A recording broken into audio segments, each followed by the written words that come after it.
নমস্কাৰ বন্ধুসকল, আশা কৰোঁ সকলো ভালে আছে। আজি আকৌ পুনৰ অন্য এটা ৰেচিপি লৈ আহিছোঁ। আহকচোন ভিডিঅ'টো আৰম্ভ কৰোঁ। আজি আমি তিতা ফুলৰ ভাজি বনাম সৰু আলুৰ সৈতে। তিতা ফুলখিনি বাৰীৰ পৰা আনি এনেদৰে পাহিবোৰ ছিঙি ল'ব।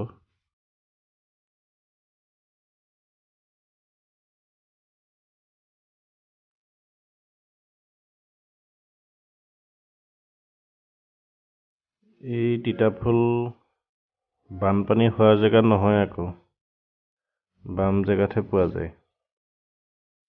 ইয়াত দুবিধ আছে, এবিধ বনৰীয়া আৰু এবিধ মানুহে নিজে বাৰীত ৰুই লয়।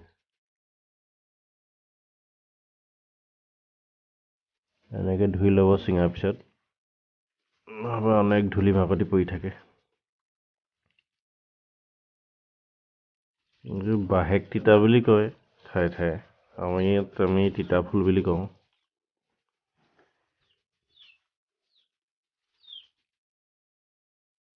ধোৱাৰ পিছত এনেকৈ টুকি দিব,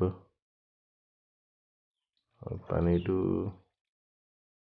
যাতে নাথাকে। তিতা ফুল বজাৰতো পোৱা যায়, বজাৰৰ পৰা আনি খাব পাৰে যদি ঘৰত নাথাকে।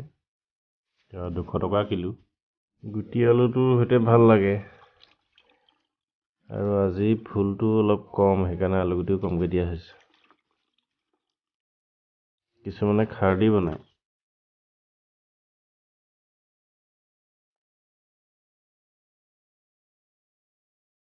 আলুটো সৰু সৰুকৈ কাটি ল'ব যদি ডাঙৰ হয়। একেবাৰে সৰুটো হ'লে নাকাটিলেও হয়।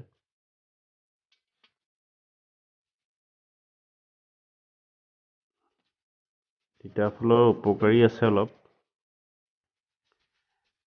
1 নম্বৰ হ'ল আপোনাৰ ডায়েবেটিছ বা চুগাৰ ৰোগীয়ে খালে অলপ উপশম পায়, আৰু কৃমি থকা মানুহে খালেও কৃমি নোহোৱা হয়। বিশেষকৈ সৰু সৰু ল'ৰা ছোৱালী কৃমি বেছি হয়, সিহঁতক খুৱাব পাৰে এনেদৰে ভাজি পেলাই। নহৰু দিব, পিঁয়াজ আৰু আকৌ জলকীয়া দি দিব। বেলেগ মছলা দিব নালাগে।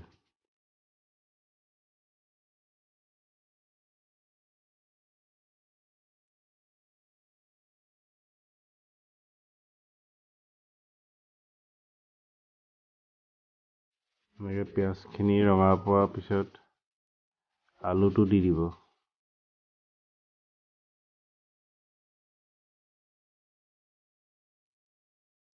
আলুৰ লগত কেঁচা পিঁয়াজো দি দিব পাৰে, তেতিয়া অলপ ধুনীয়া হয় টেষ্টটো।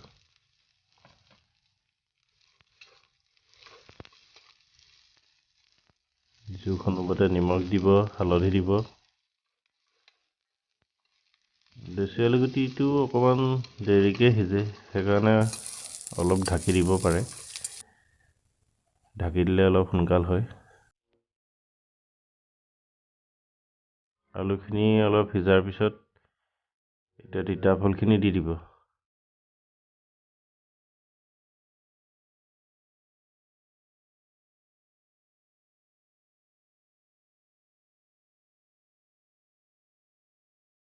ফুলখিনি দিয়াৰ পিছত আৰু এনেকৈ লৰাই লৰাই ভাজি থাকিব ল' ফ্লেমত, মানে জুইটো অলপ কমাই দিব। বেছিকৈ দিলে ই জ্বলি যাব পাৰে।